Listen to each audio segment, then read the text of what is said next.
In private conversations during 1939, Hitler identified Britain as Germany's primary adversary and asserted that the destruction of Poland was essential to achieving this objective.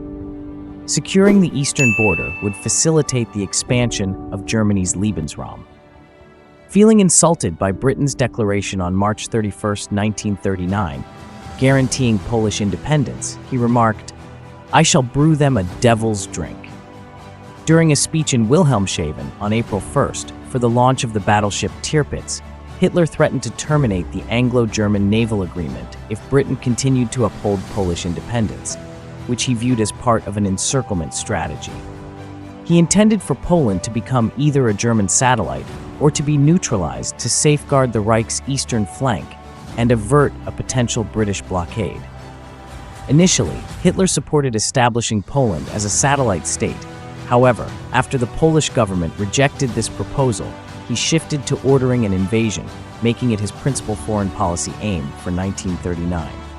On April 3rd, he commanded the military to prepare for Fall Weiss, Case White, the plan to invade Poland set for August 25th.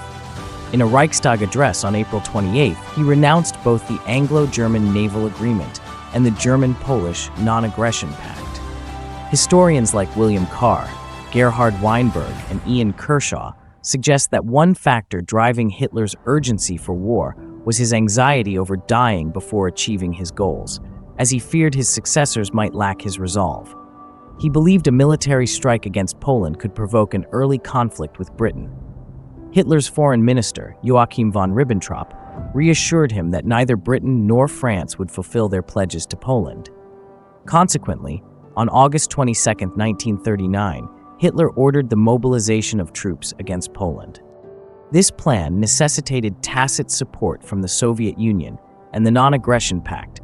The Molotov-Ribbentrop Pact, signed between Germany and the Soviets, included a confidential agreement to divide Poland. Contrary to Ribbentrop's forecast that Britain would sever ties with Poland, Britain and Poland formalized their alliance on August 25, 1939. This development, along with news that Mussolini would not honor the Pact of Steel, led Hitler to delay the invasion of Poland from August 25th to September 1st.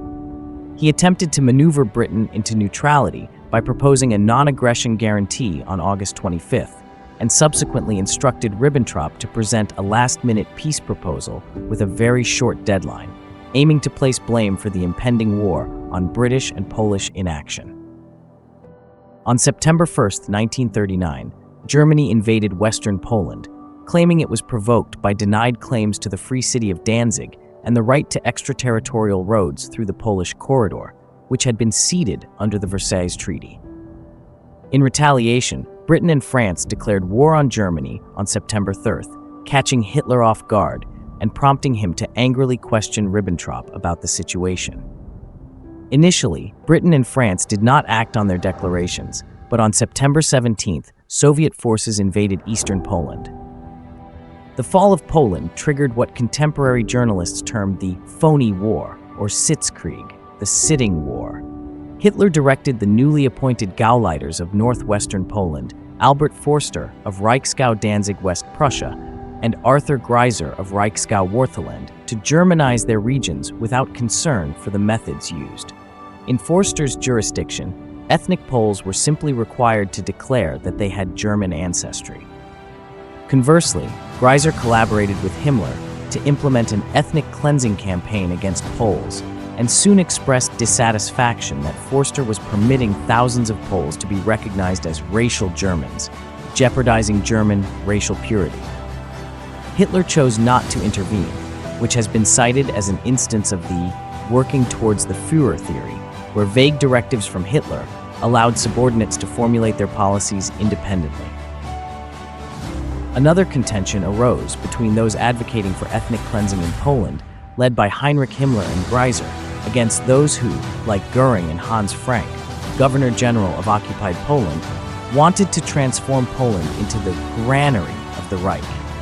A settlement on February 12, 1940, leaned in favor of Göring and Frank's perspective, halting economically disruptive mass expulsions.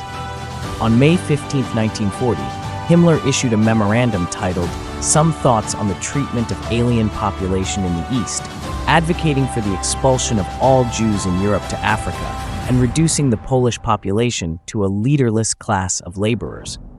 Hitler deemed Himmler's memo good and correct, and disregarding Göring and Frank, implemented the Himmler-Greiser approach in Poland. On April 9th, German forces invaded Denmark and Norway. Simultaneously, Hitler announced the establishment of the Greater Germanic Reich, his vision for a unified empire of Germanic nations in Europe, comprising the Dutch, Flemish, and Scandinavians under German leadership. In May 1940, Germany launched an attack on France and quickly conquered Luxembourg, the Netherlands, and Belgium. These victories prompted Mussolini to ally Italy with Hitler on June 10th. An armistice was signed between France and Germany on June 22nd. Historian Kershaw notes that Hitler's popularity in Germany peaked when he returned to Berlin on July 6th, following his tour of Paris. After this rapid victory, Hitler promoted 12 generals to the rank of Field Marshal during the 1940 Field Marshal ceremony.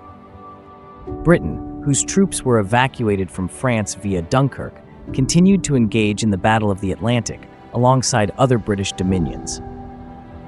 Following the rejection of his peace overtures to new British Prime Minister Winston Churchill, Hitler ordered a series of air assaults on Royal Air Force bases and radar installations in southeastern England.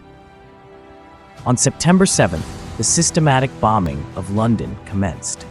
The German Luftwaffe failed to achieve victory over the Royal Air Force in what became known as the Battle of Britain.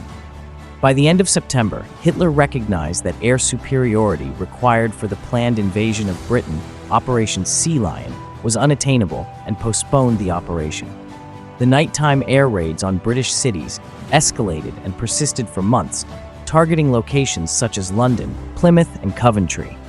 On September 27, 1940, the Tripartite Pact was signed in Berlin by Saburo Kurusu of Imperial Japan, Hitler, and Italian Foreign Minister Shano, later expanding to include Hungary, Romania, and Bulgaria, thereby forming the Axis powers.